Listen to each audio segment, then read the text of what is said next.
Mm. Anong klaseng kanin to? Bakit maraming mga bato-bato? Sakit sa ngipin. Mahal, dapat kasi doon tayo magpamil ng palay sa Shinong Rice Mill Machine. Kasi linis na doon at less broken pa. Tama po mga kababayan. Totoo po, minsan nakakawala po ng gana kapag kumakain tayo and then makakagat natin yung mga bato-bato na kasama sa bigas. Minsan nawawala yung gana natin sa pagkain. Pero meron tayong solusyon mga kababayan. Meron tayong Shinong Rice Mill Machine. Ito ay gawa mula sa South Korea. Ito ay maliit lang at di kuryente. 3.3 kilowatts lang po ang consumption ng kuryente nito. Meron siyang 3 horsepower at 1 horsepower naman yung palay pre-cleaner. At ang rice sorting machine, 90 watts lang po ang electric motor. Single phase lang po ang kailangan nito. Hindi po siya kailangan ng 3-phase transformer. Maliban na kung bumababa po sa 220 volts ang supply ng kuryente ninyo, kailangan nyo na po ng at least 10 kVA na transformer, single phase. Pero kung normal lang naman po yung kuryente ninyo, hindi na kailangan ng transformer. Kahit kuryente sa bahay ninyo, pwede na. Kailangan lang magpakabit ng 60 ampere switch breaker exclusively para sa machine na ito. Size 10 na wire or size 8 at dalawang saksakan na universal outlet, heavy duty, at least 15 amperes or 20 amperes.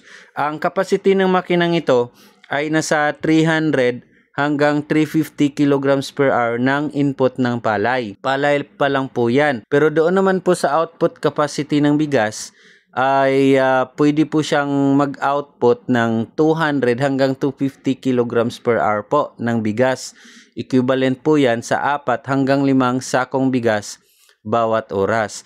Perfect po ito para sa mga pamilyang naghahanap ng malinis at wala na po mga bato-bato na bigas dahil ang makinang ito may naka-built-in na po na distoner na kung saan kahit maliliit na mga bato, buhangin, ay kaya po niyang i-separate.